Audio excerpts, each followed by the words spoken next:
দেখছেন? ফুটপাত জনগণের ট্যাক্সের টাকায় নির্মিত। এখানে জনগণ তার নির্বিঘ্নে চলাচল করতে পারবে এবং পারতে হবে, সেই সুযোগ অবারিত থাকা দরকার। কিন্তু এই ফুটপাত আসলে হকার যারা ব্যবসা করেন তারা খুবই অসহায়, তাদেরও কর্মসংস্থান সৃষ্টি করতে হবে, তাদেরকে পুনর্বাসন করতে হবে, তারপরে এই হকার উচ্ছেদ করতে হবে। এবং এই হকারের যে ব্যবসা করছে এর পেছনে আছে কোটি কোটি টাকা চাঁদাবাজির কালো গল্প।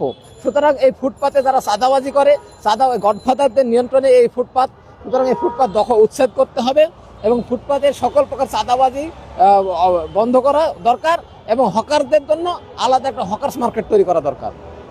ঢাকা বসবাসের অযোগ্য একটি শহর, গতকাল পত্রিকায় নিউজ এসেছে, এবং ঢাকাকে বসবাস যোগ্য করতে হলে এখানকার শব্দ দূষণ কমাতে হবে, বায়ু দূষণ কমাতে হবে, বিশেষ করে একটা পরিকল্পিত নগরী গড়ে তুলতে হবে। একটু বৃষ্টি হলে জলবদ্ধতা, শুধুমাত্র সকল আক্রমণ গরিব দুঃখী অসহায় মেহনতি মানুষের পরে এটা কাম্য নয়। গরিব দুঃখী অসহায় মানুষ, রিক্সাওয়ালা, গ্রামে কাজ নাই, তাদের শ্রমিক যারা কর্মহীন হয়ে পড়ছে তারা এই রিক্সায় চালাচ্ছে। সুতরাং রিক্সাওয়ালাদের জন্য একটা আলাদা রিক্সা লেনের ব্যবস্থা করতে হবে যাতে ট্রাফিক জ্যাম না হয়।